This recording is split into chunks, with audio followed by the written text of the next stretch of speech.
From the Newstalk ZB newsroom, this is Newsfix. In this update, the final draft deal at the COP29 climate summit has been published as talks run through the night.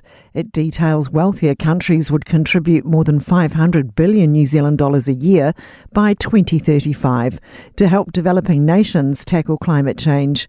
The BBC's Esme Stallard says countries will look to the President for the next move as the summit runs more than 24 hours late. It might be that he decides that negotiations will carry on through the night on that finance issue, or he will pause negotiations for today and go to tomorrow. The government of Laos has officially acknowledged the poisoning that killed at least 6 tourists, promising to bring the perpetrators to justice. 2 young Australian women died in Thai hospitals of suspected methanol poisoning after drinking tainted alcohol in Laos. The UK Foreign Office has named a 28-year-old British woman as another victim.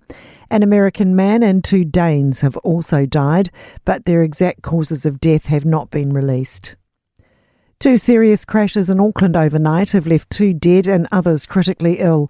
Emergency services were called to a truck and 2-car crash in Takanini just after midnight. 2 people from 1 car died. The driver of the second car has minor injuries. Another crash in Waitoki at around 10 last night has left both drivers in a critical condition in hospital. Concern for young Pacific people as gambling harms become more severe.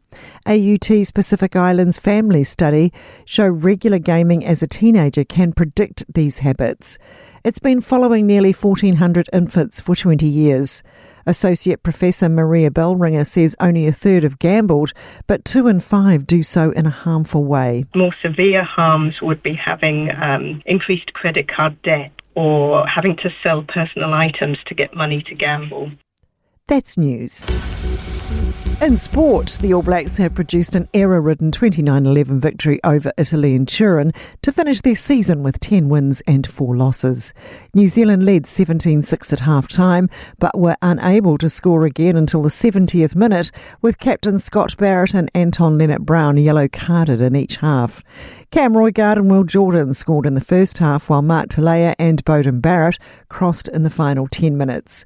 Scott Barrett says the greasy ball favoured defence at times on Sky. I think it really showed how much they wanted to beat us tonight through the intensity at the collision and the breakdown.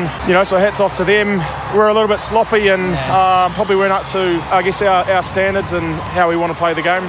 Meanwhile, South Africa have smoked Wales 45-12 in Cardiff, inflicting a 12th consecutive loss on Warren Gatland's side. Ireland have demolished Fiji 52-17 in Dublin. That's sport. I'm Sandy Hodge. For more news, listen to Newstalk ZB live on iHeartRadio.